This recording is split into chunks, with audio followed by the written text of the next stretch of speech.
Hi everyone. एक आम परिवार के एक आम व्यक्ति का एक आम बजट जो कि हमारी ज़िंदगी में बहुत खास महत्व रखता है, डिस्कस करने के लिए मैं आज आपके सामने आया हूँ। आपकी सैलरी 0 से लेकर हीरो तक हो, आपकी सैलरी 4 फिगर से लेकर के 8 फिगर तक हो, आप किसी भी प्रोफाइल, किसी भी पैकेज और किसी भी पोजीशन पर काम करते हो, यकीन मानिए कि आपको अपने इनकमिंग वाले पैसों को 3 टुकड़ों में बांट लेना चाहिए। बजट कैसे बनेगा और बजट में किन बातों का ख्याल रखना है, ये सब आपको ऑटोमेटिकली समझ आ जाएगा अगर आप पैसों के 3 टुकड़े कर देंगे तो। यहां पर हमने ये 3 टुकड़े दर्शाने की कोशिश करी है और इन 3 टुकड़ों का नाम है SSK। यहां पर पहला टुकड़ा है सेव, दूसरा टुकड़ा है स्पेंड और तीसरा टुकड़ा है कीप। सेव से मतलब क्या है? कमाई का वो हिस्सा जो कहीं दिखना ही नहीं चाहिए। अगर ये पैसे घर पहुंचे तो पक्का खर्च होंगे। ये वो पैसे होने चाहिए जो आने से पहले, बहुत अच्छा हो तो आने से पहले ही कट जाए, और अगर आने से पहले नहीं कट सकते तो कम से कम आने के बाद, लेकिन घर पहुंचने से पहले ये पैसे कट जाएं। कहां कट के जाएंगे? I will tell you. तो सेव वो रकम है जो आपकी डिस्पोजेबल इनकम से पहले हो जाना चाहिए, कंज्यूमेबल इनकम से पहले हो जाना चाहिए, कमिटेड एक्सपेंसेस से पहले हो जाना चाहिए। लोग इसे बाद में रखते हैं कि जो जो बचेगा उसको बचा लेंगे। असल में हिंदी ट्रांसलेशन जो सेविंग्स की है, बचत, वो लगता है कि भाई पूरा खर्चा कर दो फिर जो बचेगा वो बचत हो गई, लेकिन ऐसा है नहीं। तो SSK में ये S सबसे पहले है, सेव। दूसरा है स्पेंड, हमें खर्च करना है। हमें कोई भी ऐसा काम नहीं करना जिसमें हम अपने जीवन यापन में कोई खास दिक्कत महसूस करें, लेकिन स्पेंड करते समय, स्पेंड का बजट बनाते समय हमें इस तीसरे भाई को भी ध्यान रखना है, कीप। तो सेव का मतलब है वो पैसे जो घर पहुंचने ही नहीं चाहिए, स्पेंड का मतलब है वो पैसे जो घर पहुंच रहे हैं घर के लिए, और तीसरा वो पैसा है जो घर पहुंचेगा अगले आने वाले समय के लिए। यानी कि ये स्पेंड तो हमें उन पर करना है जो खर्चे हमें पता है, और कीप मतलब अपने पास पैसा बनाए रखना है उन खर्चों के लिए जो न जाने कब हमारे सामने प्रकट हो जाते हैं। हम अक्सर समाज में, परिवारों में, घरों में ये गलतियां करते हैं कि अचानक से आ जाने वाले खर्चों के लिए वो जो हम सेविंग्स हैं उसको तोड़ते हैं, उसको खत्म करते हैं, उसको यूज कर लेते हैं। हम अपनी सेविंग और कीपिंग को अलग अलग नहीं रख पाते। तो स्पेंडिंग के अलावा 2 चीजों पर हमें ध्यान देना है, saving which is very famous, but also keeping, which is a liquid form of cash for any kind of expense that can arise any time.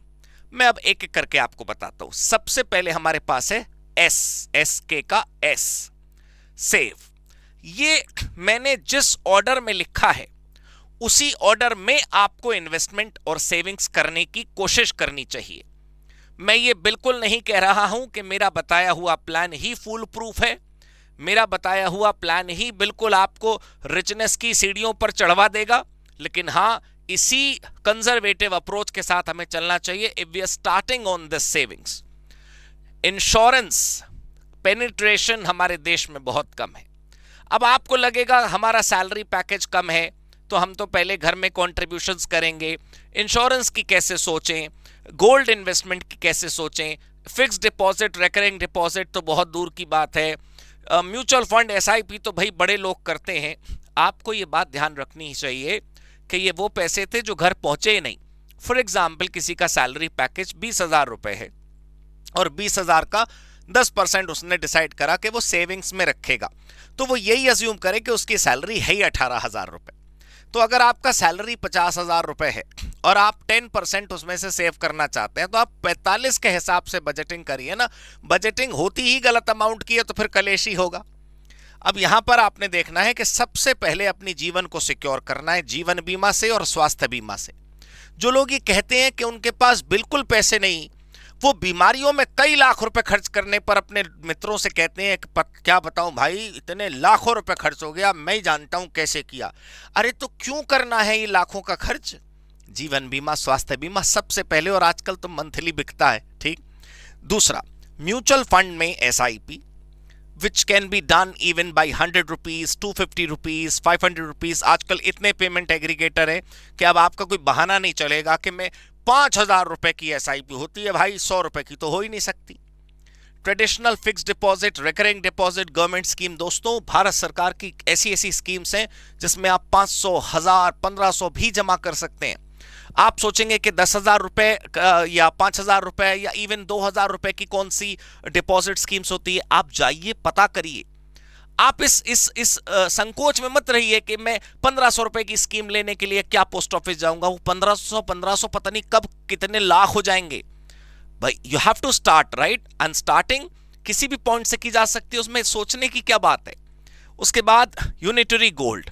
कोई जरूरत नहीं है आपको 10 ग्राम सोना खरीदने जाने की, तोला भर सोना खरीदने की। You can buy unitary gold, virtual gold, digital gold, and they are all safe. और अंत में आता है हमारा शेयर्स एंड सिक्योरिटीज। तो ये पैसे जो यहां जाने हैं, कहां जाने हैं, मैंने ऑर्डर बताया आपको। ये पैसे पहले अटक लेने चाहिए एक जगह, उसके बाद ही घर पहुंचे पैसे, तभी कुछ हो पाएगा, वरना नहीं। Now we have the spending. ये एक ऐसा जोन है जिसमें बहुत सब्जेक्टिविटी है। ये सब्जेक्टिव क्यों है कि इतने रुपए से लेकर इतने रुपए तक का आर्टिकल मौजूद है हमारे देश में। हमारे मार्केट में हर वैरायटी का सामान उपलब्ध है, हर वैरायटी के गुड्स एंड सर्विसेज उपलब्ध हैं। अभी हमें डिसाइड करना है कि हम अपनी कितनी कॉस्ट ऑफ लिविंग मेंटेन रखना चाहते हैं। हमारा ट्रैवल कम्यूट, हमारा फूड, हमारी हाउसिंग, हमारी सेल्फ मेंटेनेंस, हमारी फैमिली मेंटेनेंस, हमारी यूटिलिटीज, ये सब आपको संभालना है। तो ये कैसे संभलेंगी? यहां पर आपने बताया तो है ही नहीं कि 10,000 में से कितना किस पर खर्च करूं, कितना किस पर खर्च करूं। यही तो फ्रीडम मैं तुम्हें दे रहा हूं कि अगर तुमने सेव वाले पैसे और कीपिंग वाले पैसे पहले ही अलग कर दिए, तो जो बचे हुए पैसे हैं उसमें बांट लो, क्या करना है, राइट? उसके बाद आखिरी हमारा था कीपिंग। ये क्या होती है कीपिंग? ये बहुत यूनिक चीज मैं बता रहा हूं आपको। This is a committed money for uncommitted expenses. This is a liquid cash to liquidate stress. ये वो पैसा है जो अगर बच गया तो अगले महीने का कॉर्पस बन जाएगा। लोग इसके बारे में नहीं सोचते, लोग सिर्फ दो टुकड़े करते हैं, एक सेविंग्स इन्वेस्टमेंट्स और एक स्पेंडिंग्स। दोस्तों नहीं। तो खर्चे समझ आए आपको? सेविंग जो घर पहुंचनी ही नहीं है, स्पेंडिंग जो घर पहुंचेगी खर्च होने के लिए, लेकिन खर्च होने के साथ साथ एक पैसा हमने खर्च का ऐसा भी रखा है जिसको हमने कोई नाम नहीं दिया। ये वो पैसे हैं जो हमने अलग कर लेने हैं। ये जो पूरी प्लानिंग बनाई गई दोस्तों, ये एक स्टैंडर्ड प्लानिंग है।